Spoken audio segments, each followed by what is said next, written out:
Welcome back to new vlog. કેમ છો તમે બધા? આઈ હોપ તમે બધા બહુ મસ્ત મજામાં હશો અને હું મસ્ત મજામાં છું. તો બધે બાવાના 12 વગાડીને બધા વયા ગયા છે. આપણે બાર બધી લાઈટો બંધ કરી દઈએ કેમ કે આપણા સુરત દાદા ઉગી ગયા છે. ઢન ઢન જો એટલે મસ્ત આજે શું પવન હતો. પહેલાં તો બધાયને મારા જય શ્રી કૃષ્ણ. કેમ છો? તો તમને માતાજીના દર્શન કરાવી દઉં. દેવોરામ થઈ ગયું અને માધવના અને મારા પણ મારા દર્શન ન હોય પણ હું ખાલી મને બધે સાળંગપુરવાળા દાદા જય કષ્ટભંજન દેવ. આજે તારીખ છે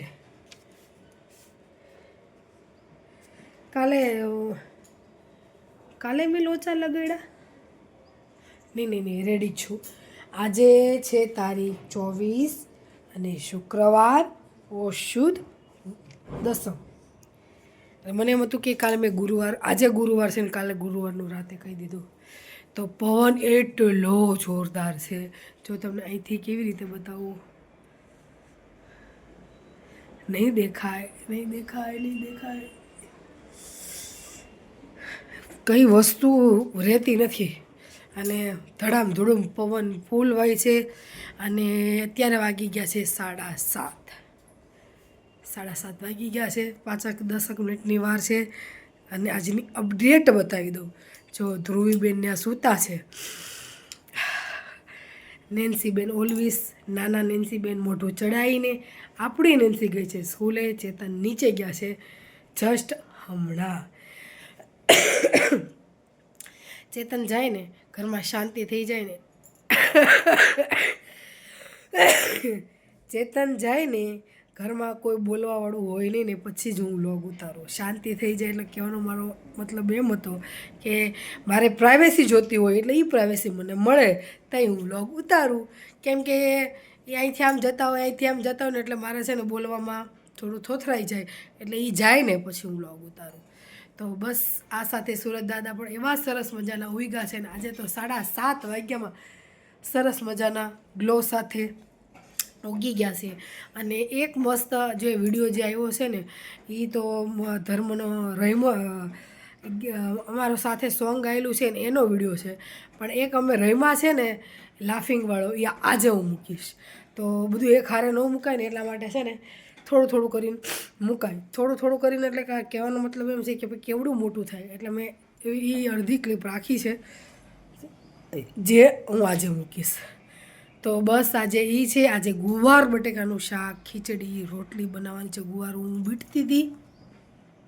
ચેતન ગયા એટલે દરવાજો બંધ કરવાય અને વ્લોગ ઉતારવા મળી. બસ એટલી વાર લાગી. ગુવાર બટેકાનું શાક, ખીચડી બનાવવાની છે. અને એક નાની એવી ઇન્ફોર્મેશન, એક નાની એવી વાત કહું કે તમે બધાને ખુશ રાખો છો, બધાને ધ્યાન રાખો છો, પણ 1% ધ્યાન અને ખુશ તમે તમારા જિંદગીમાં તમારું પણ રાખો. જો જિંદગી જીવવાની બહુ મજા આવી જશે અને આપણે ખુલ્લેથી જીવશું પોતાનું જીવન. આપણે બધાને ખુશ રાખી શકતા હોય તો 1% તો આપણે માટે તો હોવું જરૂરી છે ને. બસ કે તમે એક વખત તમારું એક પગલું ભરો તમને ખુશ રાખવાનું. તમને એમ દુનિયાને આપણે એન્ટરટેન કરીએ છીએ તો આપણને પણ એક વખત એન્ટરટેન કરીએ. જો બહુ મજા આવશે તમને. જિંદગી જીવવાની બહુ ખૂબસૂરત છે જિંદગી જીવવાની. બસ આ સાથે અત્યારે બપોરે તમને કહી દીધું છે મેનુ. પરીક્ષા હજુ નેન્સીની ચાલુ છે એટલે થોડુંક હજુ ઓલું થશે. એટલે આજે હું રોટલી કરીને તો જવાની છું નહીં. રોટલી નેન્સી આવીને કરશે, શાક બાક બધું બનાવીને જઈશ. કપડાં બપડા ધોઈ ગયા છે. ઓલમોસ્ટ થોડું ઘણું કામ થઈ ગયું છે. થોડું ઘણું કામ બાકી છે. હવે આપણે જે બેડ આવ્યો છે એમાં બધી વસ્તુથી મૂકવાની છે. અને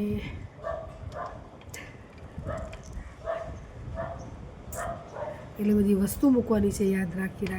ડામચું છે બીજી બધી વધારાની એ આજે કામ કરવાનું છે. હવે જો રાતે કરું કે બપોરે કરું એ કંઈ ખબર છે નહીં. એટલે કે ડીલે કરી નાખું. કેમ કે બહુ આજે છે ને શી ખબર મને જગ્યા ફેર થઈ ગઈ છે ને એટલે જરીકે ઊંઘ ન થાય.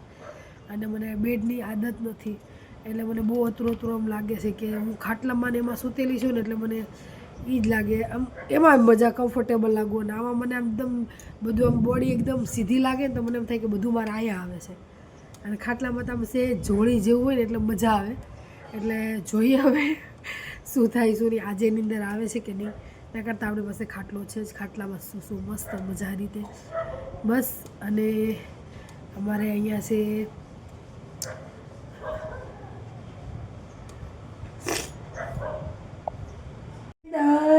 मम्मी जो गीत गाई આપણે પૂછી લેવી मम्मी किसकी याद आ रही है સે બાની किस बाकी ગુજરાતીમાં બોલો બેટા કયા બાની મમ્મી સરોજ બાની હા તો અત્યારે રોટલા ઘણે છે એટલા કેમ કે રોટલાનો લુવો થોડો વધારે મોટો છેલ્લો હોય એટલે મોટો કરવો પડે ને ઓહો રોટલા રોટલો બનાવતી હતી ને કે બા મમ્મી તો ફટાફટ મોટો રોટલો ઘડી નાખે દેખ રોટલા ઘવડે છે તો જો મસ્ત મજાનો રોટલો જો ઘડવાનો બાકી છે આ તો નાનો છે તો લીલી ડુંગળીનું શાક રોટલો એવું જમવાનું છે તો બસ આજનો વ્લોગ અહીં સુધી વાગી ગયા છે 8 મારે દુકાને જવાનું છે થોડું કામ બાકી રહી ગયું છે એટલે ચેતના જમવા નથી આવવાના એટલા માટે મેં ડુંગળીનું શાક ખાર્યું અને રોટલો કર્યો છે હાલો બધા જમવા